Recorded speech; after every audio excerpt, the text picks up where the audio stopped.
A maioria dos escritos de Hayek é direcionado a um enfoque menor na relação básica entre dinheiro e o nível geral de preços, e a um enfoque maior na descoordenação intertemporal causada pela expansão do crédito.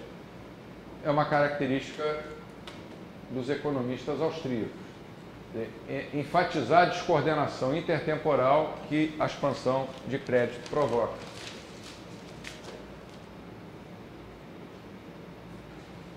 Condições favoráveis de crédito estimulam mais investimentos, o que sugere um movimento no sentido horário ao longo da fronteira de possibilidade de produção na direção do investimento.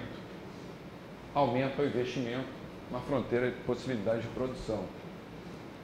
Mas os assalariados, na realidade, estão poupando menos, logo consumindo mais, o que sugere um movimento anti-horário ao longo da fronteira de possibilidade de produção na direção do consumo. Porque não houve um aumento na disposição de poupar. A discrepância entre poupança e investimento se converte em um cabo de guerra, que nós estudamos ontem, entre consumidores e investidores. Qual o resultado disso aí? Observando a dimensão do investimento, o movimento horário, e a dimensão do consumo, o movimento anti-horário, vemos que uma expansão do crédito empurra a economia para um ponto localizado além da fronteira de possibilidade de produção.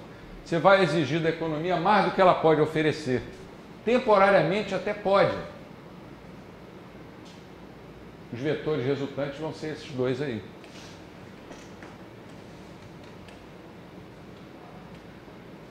Aliás, o vetor resultante vai ser esse.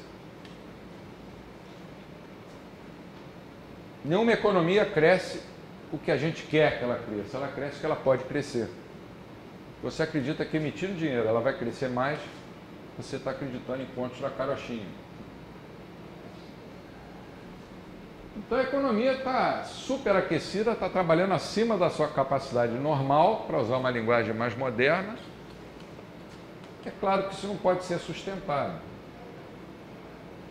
A baixa taxa de juros, consistente com uma orientação mais voltada para o futuro, estimula o investimento nos estágios iniciais.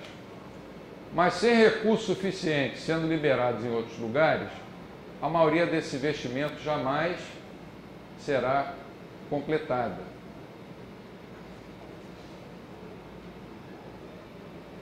O triângulo de Hayek se expande e, na verdade, o aumento da demanda do consumidor atrai alguns recursos para os estágios finais, para a direita, né? Diminuindo ainda mais as possibilidades de se completar a nova estrutura do capital.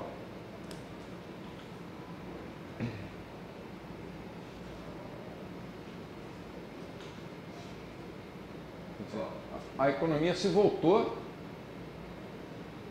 para o consumo, né? Movido a papéis pintados. A dinâmica desse ciclo gera tanto investimentos excessivos sobre investimento, mostrados aqui no gráfico da fronteira de possibilidade de produção, como também investimentos errôneos ou maus investimentos, que é o alongamento do triângulo hayekiano. Na verdade, os investidores acreditaram que a taxa de juros tinha caído e que essa queda tinha sido provocada por uma disposição maior de poupar. Como não houve essa disposição, eles fizeram aqueles investimentos, mas eles vão se revelar no futuro maus investimentos. Como, né? Você vai ter um sobreinvestimento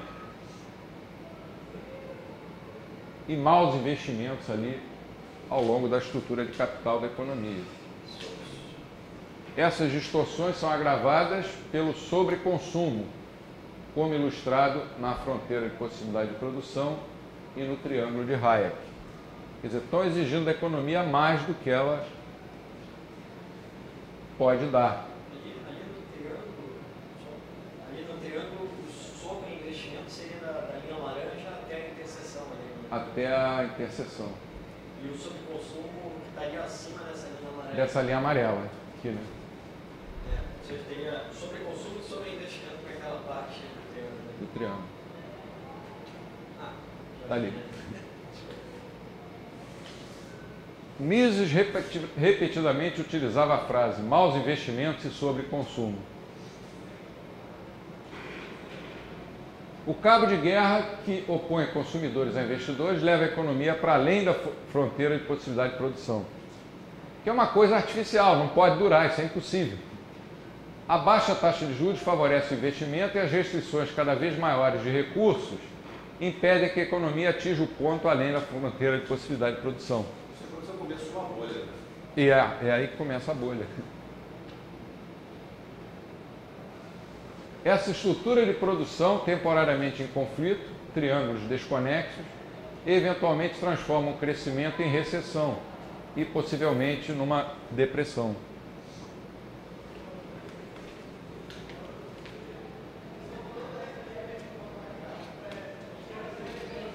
Que aparece com essa seta aí, levando a economia para o buraco.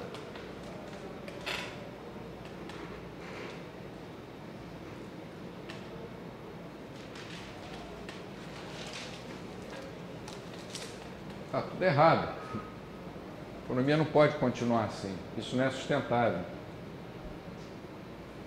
Inflar a oferta de fundos de crédito com dinheiro criado do nada gera uma discrepância entre poupança e investimento.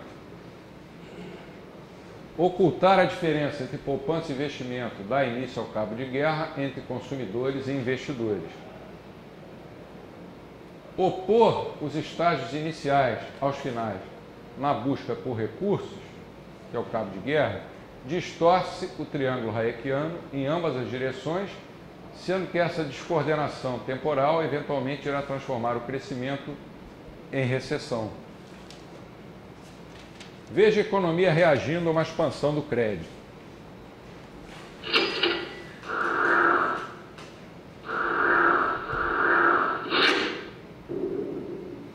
Isso eu tenho que repetir umas 5 vezes. Né?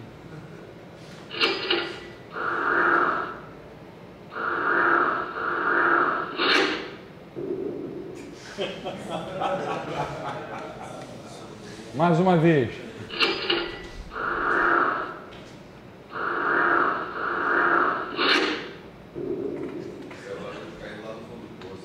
No fundo do poço.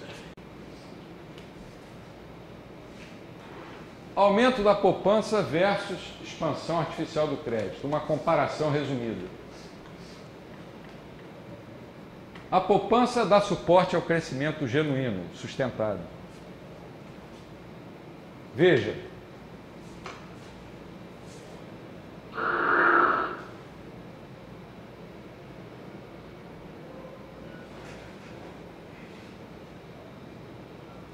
Aumento da poupança versus expansão artificial do crédito, uma comparação resumida. A expansão artificial do crédito gera crescimento seguido de recessão. Veja.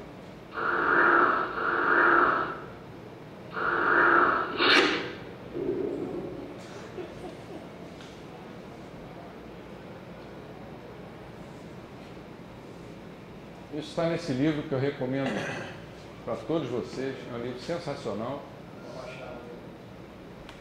Eu não sei se dá para baixar. Acho que dá em PDF. Acho que está em PDF. É. E esse livro também lida com déficits do governo, controle de crédito, reforma tributária e outras coisas.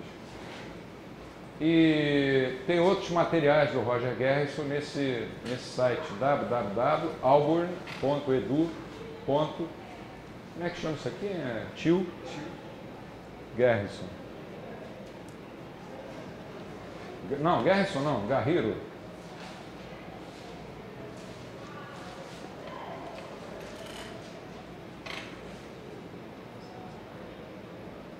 Esse era o nosso tema de hoje. E o de amanhã vai ser mais uma discussão entre nós aqui. Alguns de nós vão ser favoráveis ao padrão ouro, outros a continuar o Banco Central, outros a acabar com o Banco Central e prender todos os diretores.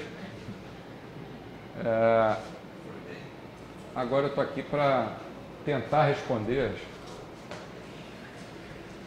as perguntas de vocês.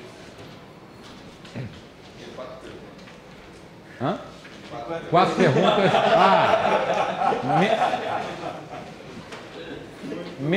Menos as 4 perguntas da prova, né? Principalmente a quarta. Principalmente a quarta.